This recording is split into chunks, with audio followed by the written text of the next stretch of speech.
बोलिए श्री शंकर भगवान की जय। श्री शिव महापुराण सतरुद्र संहिता।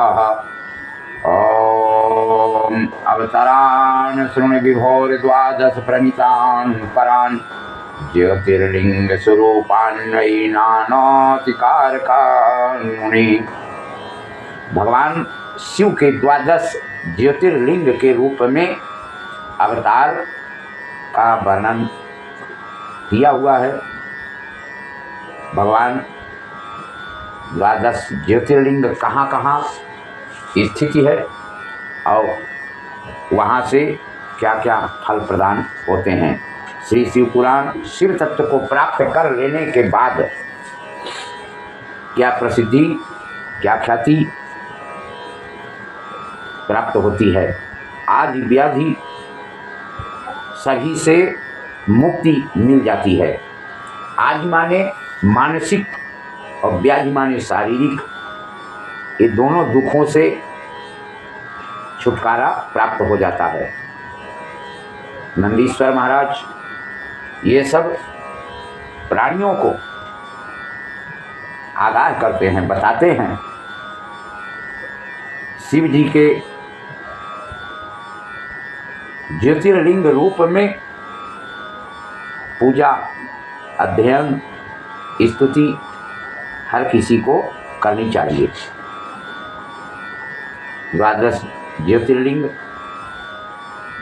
सौराष्ट्र में सोमनाथ, श्रीशैल में मल्लिकार्जुन, उज्जैनी में महाकाल, ओंकार अमरेश्वर, हिमालय पर केदारेश्वर, डाकिनी में भीमशंकर, काशी में विश्वनाथ, गौतमी तट पर त्र्यंबकेश्वर, चिताभूमि में वैद्यनाथ, दारुकावन में नागेश्वर, सेतुबंध में रामेश्वर एवं शिवालय में घोषमेश्वर, ये 12 शिव जी के ज्योतिर्लिंग स्वरूप अवतार हुए हैं। सौराष्ट्रे सोमनाथ श्रीशैले मल्लिकार्जुनः, उज्जैन्यां महाकाल ओंकारे चेश्वरः, केदारो हिमवत् पृष्ठे डाकिन्यां भीमशंकरः, वाराणस्यां च विश्वेशं त्र्यंबको गौतमी तटी, वैद्यनाथ स्थिता भूमौ नागेशो दारुकावने, शीतबंधे च रामेशो घोषमेश्वर शिवालये। अवतार द्वादशक में चक्षुम्बो परात्मनः, सर्वानंदकरं पुंसां दर्शनात् स्पर्शनान् मुनि, तत्राद्या सोमनाथो हि चन्द्रः दुःखक्षयं करः, क्षयकुष्ठादिरोगाणां नाशकः पूजनान् मुनि। भगवान शिव के ज्योतिर्लिंगों में प्रथम ज्योतिर्लिंग सोमनाथ नामक ज्योतिर्लिंग चंद्रमा के दुख का नाश करने वाला, उसके पूजन से क्षय और कुष्ठ आदि रोगों का विनाश हो जाता है। यह परमात्मा शिव के 12 ज्योतिर्लिंगों में दर्शन तथा स्पर्श से पुरुषों का कल्याण करने वाले हैं। यह सोमेश नामक शिव अवतार सुंदर सौराष्ट्र देश में शिवलिंग में स्थिति है। पूर्व काल में चंद्रमा ने इनकी पूजा की थी। वहीं पर चंद्रकुंड भी है, जो समस्त पापों का नाश करने वाला बुद्धिमान पुरुष वहां स्नान करने मात्र से सभी प्रकार से रोगों से छुटकारा मिल जाता है।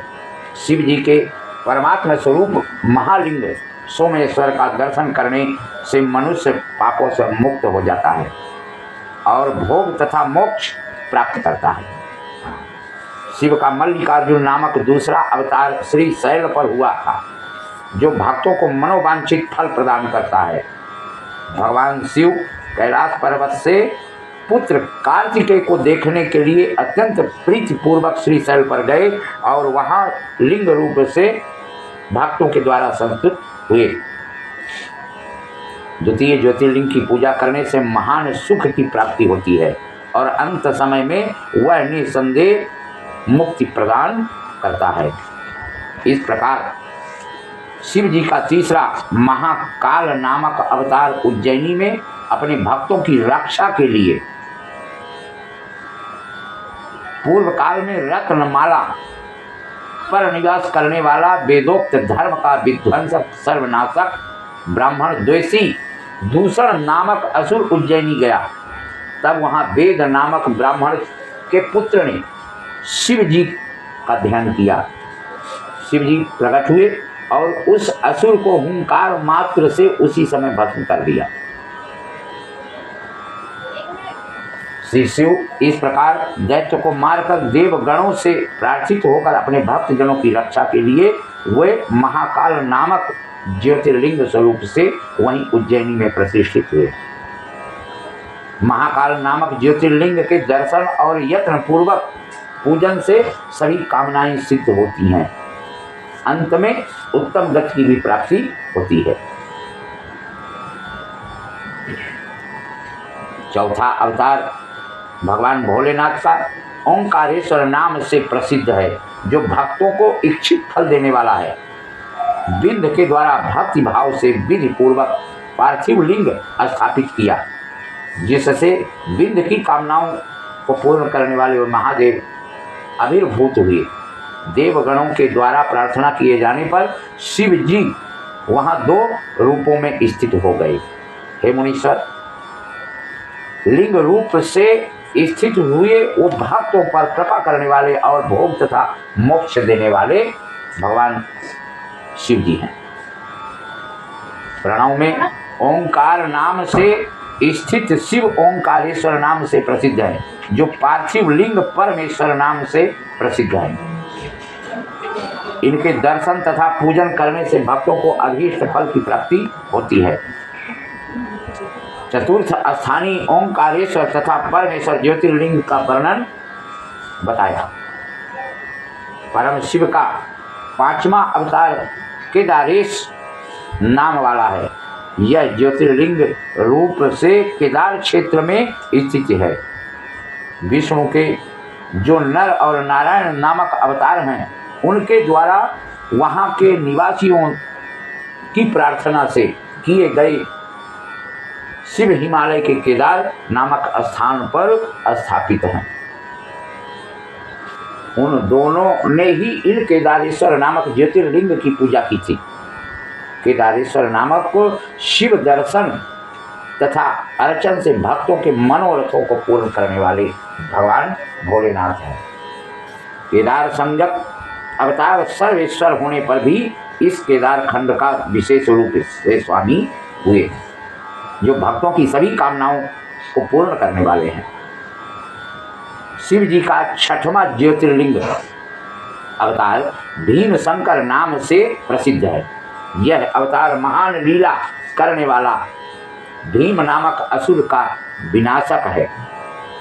इसलिए इन्हीं भीम शंकर ने भक्तों को दुख देने वाले अद्भुत दैत्य को मारकर काम रूप देश के सुदीक्षण नामक भक्त राजा की रक्षा की थी। इसलिए वे राजा द्वारा प्रार्थना किए जाने पर भीम शंकर नामक ज्योतिर्लिंग के रूप में डाकनी नामक स्थान में स्वयं प्रतिष्ठित है। 7वां विश्वेश्वर नामक अवतार काशी में हुआ, जो समस्त ब्रह्मांड का स्वरूप है एवं भोग तथा मोक्ष को देने वाला है।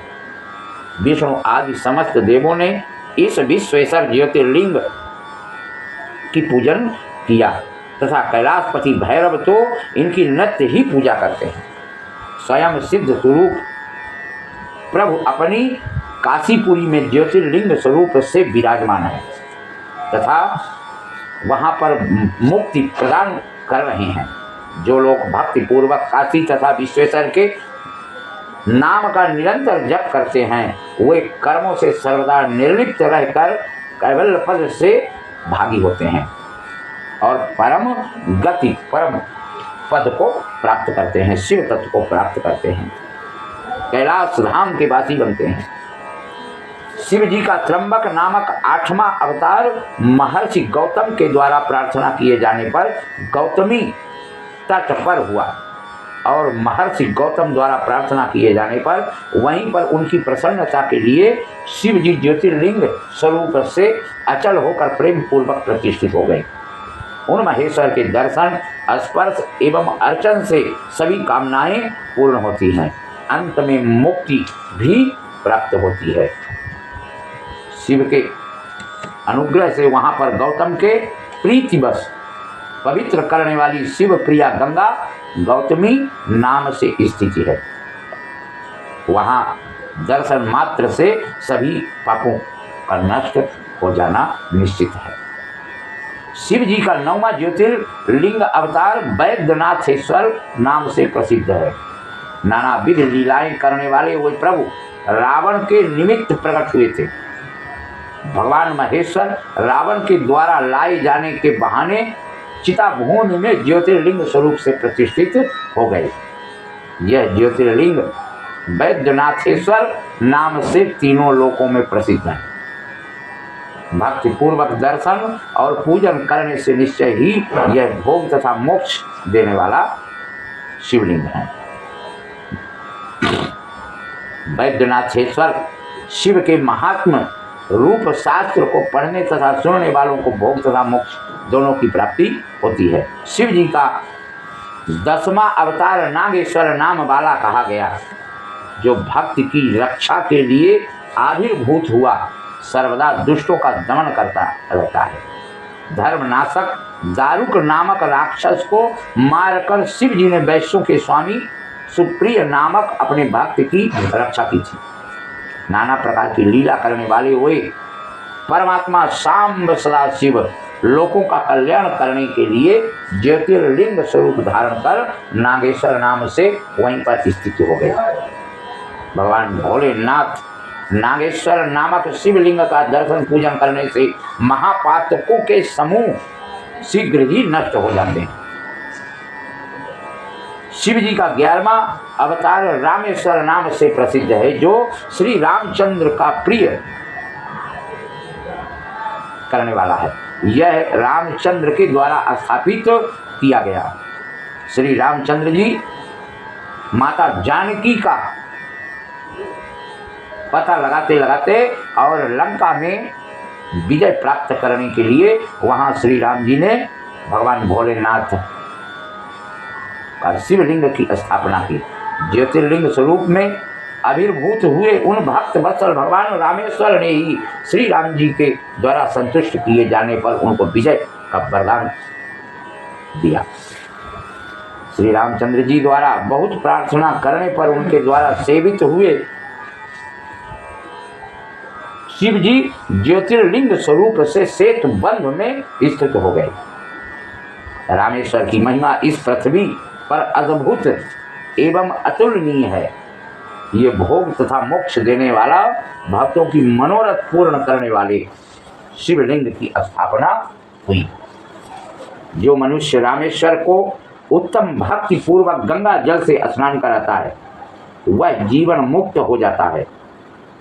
इस लोक में देवताओं के लिए भी दुर्लभ सभी प्रकार के सुखों का उपभोग कर अंत में उत्तम ज्ञान प्राप्त कर केवल मोक्ष प्राप्त करता है।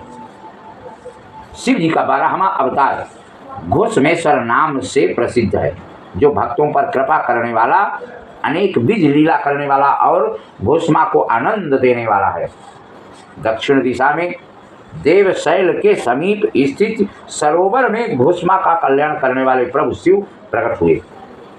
भक्त वत्सल शिव जी ने सुदेहा द्वारा मारे गए घोषमा के पुत्र की उसकी भक्ति से प्रसन्न हो रक्षा की थी। घोषमा के द्वारा प्रार्थना किए जाने पर संपूर्ण कामनाओं को देने वाले प्रभु घोषमेश्वर नाम से उस सरोवर में ज्योतिर्लिंग स्वरूप में स्थित हो गए। शिवलिंग का दर्शन एवं भक्ति पूर्वक पूजन करने से मनुष्य इस लोक में सभी प्रकार का सुख भोग कर अंत में मुक्ति प्राप्त कर लेता है।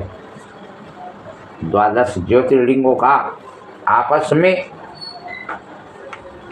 मनुष्य ज्योतिर्लिंगों की इस महापुण्य फलदायी शिव पूजन को स्वीकार करता है, अर्चन करता है, वंदन करता है, उनको भोग तथा मोक्ष को प्राप्त कर लेता है। सभी मनोरथों को पूर्ण करने वाली सत्यरुद्र नामक संहिता का वर्णन कहा गया। जो एकाग्र चित्त होकर इसे मन में धारण करता है वह समस्त कामनाओं को पूर्ण रूप से प्राप्त करता है और अंत में मुक्ति को भी प्राप्त कर लेता है। बोलिए श्री शंकर भगवान की जय। बोलो हर हर महादेव।